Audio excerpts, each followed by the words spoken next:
Brought to you by TechnoSpark 20 series smartphones.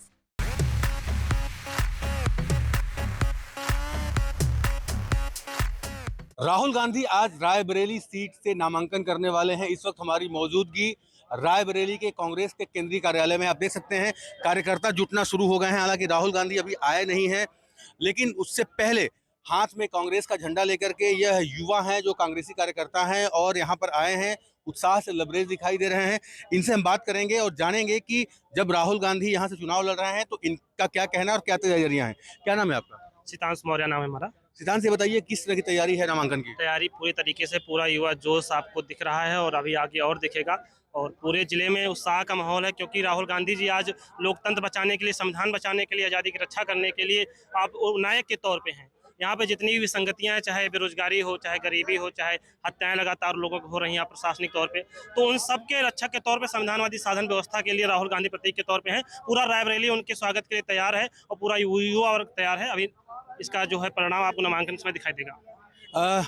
महिला कार्यकर्ता भी हैं। ये बताइए कि चर्चा थी कि प्रियंका जी भी चुनाव लड़ेंगी अमेठी से या फिर रायबरेली से, लेकिन अंततः ये हुआ कि रायबरेली से राहुल चुनाव लड़ रहे हैं, प्रियंका चुनाव नहीं लड़ रही हैं। तो इसको किस तरह से देखती हैं आप? नहीं, कोई दिक्कत नहीं, ये उनका गढ़ रहा पहले है। तो अपना नाम बताइए आप। मेरा नाम शकुंतला मौर्य है। मैं ब्लॉक महाराजगंज जिला रायबरेली से हूँ। तो अगर यहाँ पे कांग्रेस पार्टी में कोई भी आ सकता है, राहुल आए या प्रियंका, यहाँ कोई दिक्कत नहीं है। यहाँ तो राहुल भी लड़ सकते हैं, प्रियंका गांधी भी लड़ सकती हैं, और अन्य उनके कोई परिवार से तो वो भी लड़ सकता है, क्योंकि कांग्रेस को ये रायबरेली हमेशा लाइक की है और लाइक करती रहेगी, ये मेरा मानना है। अच्छा, जो भारत जोड़ो न्याय यात्रा लेकर निकले थे राहुल, उसका असर दिखाई दे रहा है? आप लोगों को इम्पैक्ट दिखाई दे रहा है? पूरी तरह से दिखाई दे रहा है। जो शेर है वो जनता के बीच में आता है, जो बटेर है वो छुप छुप के वार करता रहता है। ये राहुल गांधी ये शेर है, ये हाँ ये शेर है, और ये गरीबों का है, और जो नए युवा हमारे हैं जिनको नौकरी नहीं मिल रही है। और मैं ये कहना चाहूंगी कि जो हमारा कांग्रेस पार्टी की जो हमारे माननीय राहुल गांधी जी हैं, वो एक भगवान के रूप में आए हैं, और उन्होंने अभी जो पद यात्रा की है उससे हमारे काफी युवा लोग और हमारे जो बुजुर्ग लोग, हमारे पिताश्री हैं, ये सब लोग उनको देखकर बहुत खुश हैं कि राम वास्तव में आए हैं। जो रामचरितमानस हमारी कहती है कि जब जब होए धर्म के हानि और बाढ़े असुर अधम भवानी, तब तब नरधर विविध शरीरा, हरे कटे सज्जन भव पीरा। तो वैसे जो सज्जनों की पीर को हरने के लिए हमारे राहुल गांधी जी आ गए हैं। ये हमने नहीं देखा है लोग कहे भगवान राम आए हैं। भगवान राम तो सबके दिलों में है, कौन कहता नहीं हमारे दिलों में। हमारे दिलों में, पूर्वजों के दिलों में रहे, हमारे भी दिलों में है। लेकिन जो वास्तविक एक मतलब मनुष्य रूप में बनकर आएगा, कहा गया है कि भगवान द्वारा भेजा हुआ एक माध्यम है इंसान। तो हमारे कहने का मतलब है कि राहुल गांधी हमारे आए, भगवान आए हैं। अगर मंदिर अयोध्या में बना है तो हम लोगों को कोई कष्ट नहीं है, हमको तो बड़ी खुशी है, लेकिन भगवान आए हैं वो हमने स्वयं देखा। उसका राहुल गांधी में आप भगवान राम देखती हैं? बिल्कुल देखते हैं, बिल्कुल देखते हैं। जो जनता की सेवा के लिए तैयार है, जो युवाओं के लिए रोजगार देने के लिए तैयार है, और जो हमारे समाज को एकजुट बांधना चाहता है, हम ऐसे ही लोगों को भगवान मानते हैं, जो समानता का और विश्व बंधुत्व का और भाईचारे का संदेश दे। ऐसे लोगों को आप ये कह रही हैं कि शेर आया है, लेकिन बगल में स्मृति ईरानी कहती है कि वो तो भाग गए। कौन? अरे भागना होता तो ये वो यहाँ क्यों आते? भागना होता तो क्यों आते? भागेंगी तो आपकी वो यहाँ से स्मृति ईरानी। मैं कहती हूँ आप ना माने तो देख लेना चुनाव के बाद। जी जी। कुछ और लोग हैं, इनसे बात करते हैं। इधर युवा साथी हैं। देखिए, ये टी शर्ट पहने हैं राहुल गांधी का, जो भारत जोड़ो न्याय यात्रा में पहन के निकल रहे थे तमाम कार्यकर्ता। क्या नाम है, कहाँ से आए हैं आप? रोशन यादव नाम है मेरा। मैं यहीं रायबरेली शहरी क्षेत्र से हूँ।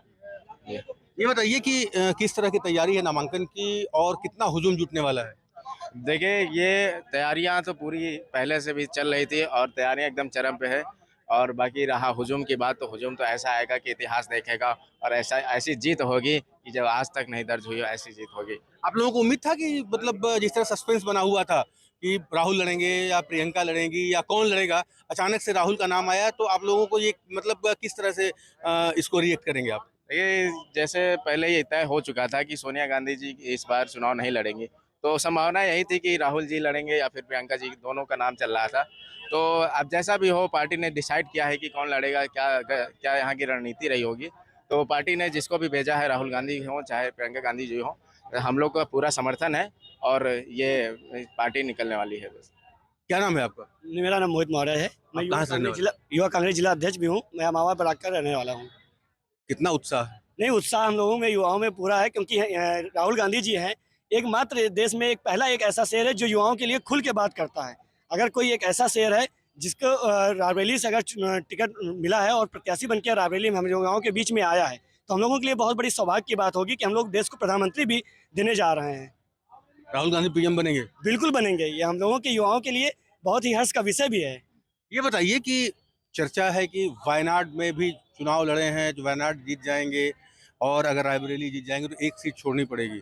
उस स्थिति में क्या होगा? नहीं, ऐसी स्थिति में राहुल जी स्वयं निर्णय लेंगे और हमें पूरा भरोसा है कि वो रायबरेली में ही रहेंगे, क्योंकि रायबरेली जो है उनकी पारंपरिक सीट रही है और रायबरेली उनके माँ की भी सीट रही है, तो यहाँ पे वो छोड़ने का कोई सवाल ही नहीं उठता है। तो देखा जा सकता है कि ये कांग्रेसी कार्यकर्ता हैं जो उत्साह से लबरेज हैं और राहुल गांधी को शेर बता रहे हैं। उदय गुप्ता, रायबरेली।